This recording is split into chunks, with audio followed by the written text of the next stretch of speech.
málo lidí, že to není jenom záležitost třeba takového krásného orchestru.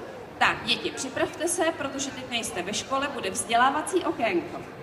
Můžete si vzít mikrofon. Jste rádi, že? Jsme rádi.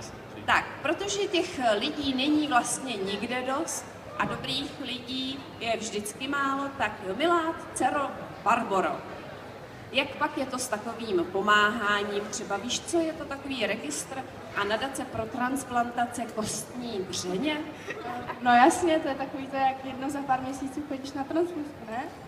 No tak já jednou za pár měsíců chodím na transfuzku, občas vy tam omdlíváte, když mě tam píchají, ale to je dárcovství krve. Tak synu, co pak je dárcovství kostní dřeně, víš to? Nevím. Nevíš, no. Přátelé, víte, co to je dárcovství kostní dřeně? Orchestr to ví? No tváří se, že ne, tak to je dobře, protože my tu máme člověka nejpovolanějšího.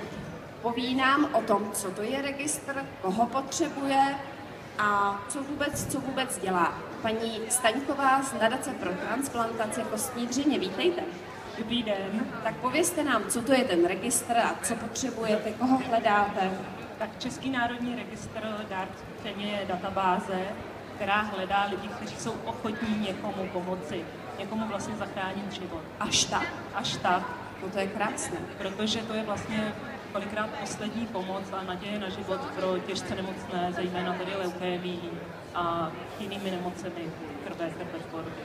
Takže to je určitě záslužná činnost. Já na sebe tedy prozradím, že já jsem v tom registru už od jeho počátku, od roku 93, já už jsem to zapomněla, a pořád mě nechtějí. Nicméně považuji to za docela dobrou věc, protože tenkrát, myslím, mi vzali trošku krve, nebo jak je to? Ano, odeberou vám maličké množství krve, které se následně vyšetří, zařadí vás do toho registru a čekáte, jestli vás někdo bude potřebovat. Aha, takže děti zítra jdete na krev. Ano, děti už mohou? Pokud už jim je 18, no to ještě není. Nevím, ale hned jak jim bude, ano. Tak je rádi uvidíme, protože ideální dárce je mladý člověk, 18 až 35 let a zdravý, silný. Tak a co Klusálkovi? Ještě bych řekla, jako muž je ještě ideální. Vážně, no tak proto mě možná nechcete. Nic si z toho nedělejte. Tak co Klusálkovi, jdete do toho? Co orchestr, šli byste do toho? Určitě, tak to je báječné. No a kde se můžou teda přihlásit? V Plasích? V Plasích zrovna ne, ale v Plzni není problém. Je to ve fakultní nemocnici a informace jsou na webovkách www.kostnidřeň.cz, kde se dozví veškeré informace od kdy, jak, kde se mohou dát. Takže to je určitě krásné, takže všichni můžete pomáhat nejen tím, že tady nás obšťastňujete krásnou hudbou, ale slyšela jsem, že někdo určitě, pak třeba dostanete takovouhle krásnou samolepku. A protože nadaci od jejího vzniku podporuje spousta známých i neznámých osobností, dárců, můžete se tam i podívat na stánku hned vedle zoologické, hned vedle Hadice Boženky, je nadace pro transplantaci kostní dřeně a můžete tam získat třeba i nějakou zajímavou knížku, kromě těch informací. Je to tak? Ano, je to tak a ještě bych chtěla, jestli můžu říct, což je důležité, proč existuje vlastně nadace. Protože ten vstup do registru, jak vám odeberou to maličké množství krve, krev se musí vyšetřit. A to vstupní vyšetření nehradí žádná zdravotní pojišťovna. Stojí zhruba 1500 korun a proto existuje nadace, aby jsme kromě toho, že pomáháme nemocným pacientům, uhradili také tento vstupní poplatek. No tak to je báj. A vlastně v loňském roce a v letošním se podařilo už překonat hranici 50 000 dárců v České republice.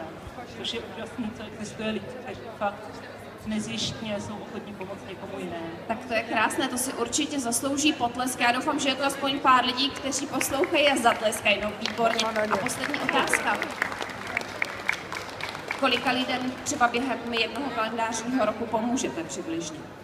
To je těžko říct, protože samozřejmě nikde není psáno, kolik lidí onemocní. Bohužel je to věc, která se může týkat každého z nás, ale samozřejmě už jsme pomohli tisícům nemocí. Tak to je skvělá zpráva, tak já myslím, že nezbývá než popřát jen tak dál. Na cestu zpět k vašemu stánku vám opět bude hrát orchestr základní umělecké školy v Plasích a my děkujeme za informace paní Staňkové z nadace pro transplantace kostní dřeně. Moc děkujeme a běžte se zaregistrovat. Děkujeme.